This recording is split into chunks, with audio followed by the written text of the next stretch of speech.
Stop faking.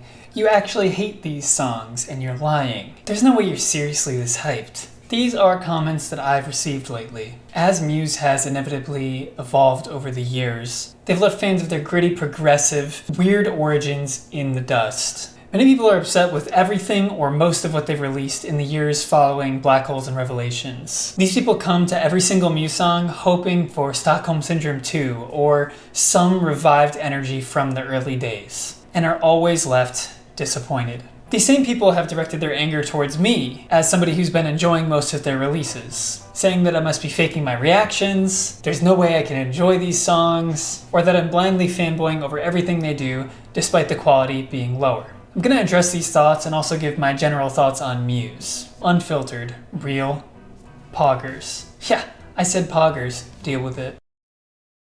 When I first became a fan of Muse, it was during the Drones release cycle. Prior to that, I had heard songs here and there, like Madness or Panic Station, but I hadn't really thought much of the band. After hearing Reaper's Dead Inside, Psycho, and The Handler, I went back and discovered their goldmine of content. Juicy, fresh, and yummy. I couldn't get enough of every single album. Minus Showbiz, which I just really couldn't get into. The muddy production and a few songs that really just rubbed me the wrong way dropped it straight to last place. So obviously, as a new Muse fan, their new release would be huge for me, and I was looking forward to it with bated breath. Unfortunately, the first new song that dropped as a new Muse fan was Dig Down. I don't like this song very much. Remember the first time I heard it, I was like, this is basically Madness 2, but worse. In fact, I'm gonna list some other Muse songs that I don't really love, just so people get the idea that I'm not just blindly in love with everything they do. Revolt, Defector, Overdue, Sober, Get Up and Fight, Please, Please, Please, Let Me Get What I Want, Coma, and Prague. So I don't blindly love every single thing they do. And even with a bunch of songs that I didn't list, like Dig Down, I don't really return to them often, and I don't really love them. When Sim Theory came out, it was the first album cycle that I was around as a fan for the release of. I mean, it added to the hype of every single being released, just the fact that I was there. Looking back on the album, I don't find myself returning to the total project as often as I would have hoped. For the years after the release, I spammed all of the songs nonstop, but there were a few songs on the album that really just pull it down for me a little bit. So what about Will of the People? Won't it have the same result? Aren't the songs worse? Of course, Kill or Be Killed and Won't Stand Down are both phenomenal. The two that most people are questioning my positivity on are Will of the People and Compliance. Well, if I gave Compliance a rating, it'd probably be 7.5 out of 10. If I gave Will of the People a rating, it'd probably be an 8 out of 10.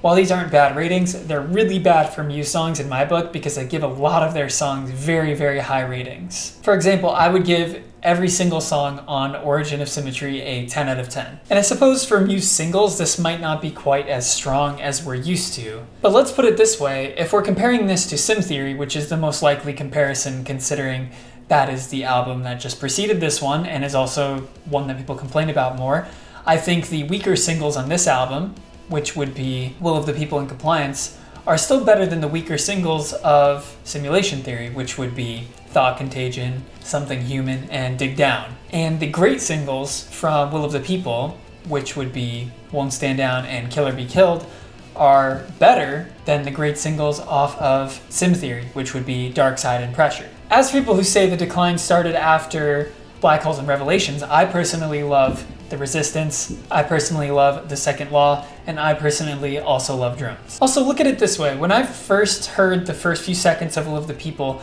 I don't know if you can see it in the video, but I was extremely disappointed because I was expecting something, from the teasers we got, I expected something heavier and darker, more sinister, maybe like Psycho.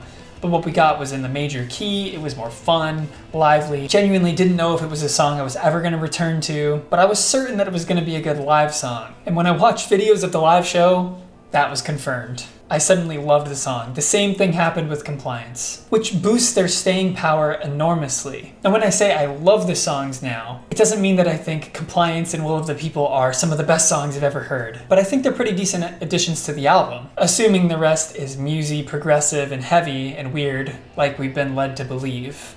Also, I'm not coming to Muse with the background of a person who only listens to rock. I personally have always loved pop. I have no problem with it, as long as it's executed well. Plus, I knew Muse was capable of returning to their former glory if they wanted to. If they wanted to make something like Origin of Symmetry, I wasn't worried that they were incapable of doing it again. Then Kill or Be Killed premiered, and I was proven right. They still got it.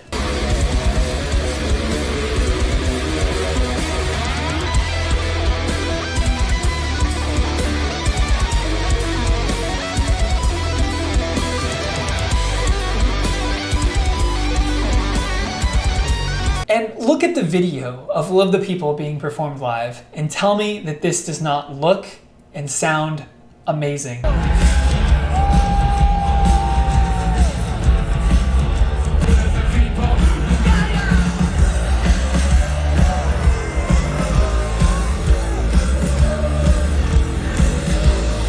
I wouldn't defend every song like this. There are songs that Muse has done that I would not go to any lengths to defend. So a song that doesn't pop off in a live setting is like Thought Contagion. It doesn't really add anything to me. But I'm not sure how often I would return to the studio version of Will to the People or Compliance anyways. So I'm not brimming with endless praise. When I'm not sure how I feel about a track during a reaction, I tend to lean towards the side of positivity because I think songs warrant more than one listen to make a negative conclusion about them. The artist's taken time to create the song, but thoughts can change over time as well, and as those thoughts change, I'll update you guys. There are times I listen to a Muse song and I listen to what Muse does, and I'm not really enthralled with it. Good example is Compliance.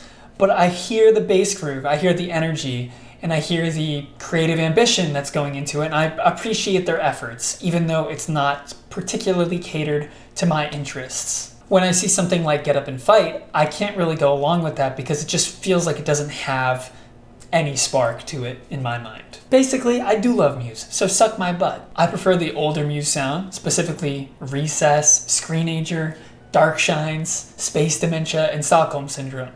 With Killer Be Killed and Won't Stand Down being released, we can see that Muse is capable of making songs like this if that's what they want to do. And I don't mind their forays into pop, as long as it has some energy and care gone into the creation, even if it's not to my taste. Last thing I want to mention is I'm not a lyrics person. I think they can add to a song, but as long as they're not abhorrent, they don't really take away from the experience too much for me. With that said, I would like Muse to engage with some different topics in the near future though, as it seems like the topics have become so grand that they become depersonalized. Big topics like government, corporations, war, these things are important and should be talked about, but not over and over again. And I feel like we've missed some of the charm that some of the early, more personal Muse songs reached into. We got a little bit of that on Something Human, stuff like that, The Dark Side, which I really enjoyed. Maybe we'll see more of that with some of the deep cuts on the album. Sidebar, why do people get upset when other people enjoy things? Like, why do we feel compelled to make fun of children who enjoy Fortnite? Why do we feel compelled to make fun of me for enjoying a song? Are you like projecting your inability to enjoy things? Like, that's what I wonder sometimes. I think it's a good thing that people enjoy things, especially when they're harmless. Just a thought. Anyways, that's that. I get a lot of supportive comments from you guys, and I read most of them, but negative ones always stick out, so I wanted to comment on that. But thank you for watching anyways. Hope you guys are looking forward to the album. I'm in a dorm right now. I'm gonna be going on a trip soon. Making covers and musical stuff is really difficult. I don't even have my guitars here. I have my acoustic, that's it. But I'll be trying to make content when I can. And hope you guys have a great weekend. Peace.